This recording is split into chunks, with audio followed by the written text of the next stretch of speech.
লাল্লু গোপাল, তোমার মন খারাপ কেন? কেন, কি হয়েছে? কি কুরকুরে খাবে তার জন্য এত রাগ? ঠিক আছে ঠিক আছে বাবা, আমি তোমাকে কুরকুরে খাওয়াবো। তো এইদিকে এবার মুখটা তো ঘোরাও। ঠিক আছে চলো, আমি তোমাকে কুরকুরে নিয়ে এসে দিচ্ছি। অত রাগ কিসের? ঠিক আছে চলো, কুরকুরে নিয়ে আসি। দাঁড়াও দাঁড়াও, একটু অপেক্ষা করো।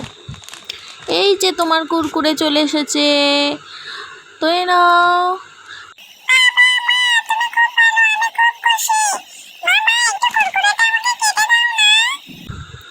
ঠিক আছে দাঁড়াও, তোমাকে আমি কুরকুরেটা কেটে দিচ্ছি, একটা বাটি করে দিচ্ছি। তুমি পেট ভরে মনের সুখে খেও, ঠিক আছে?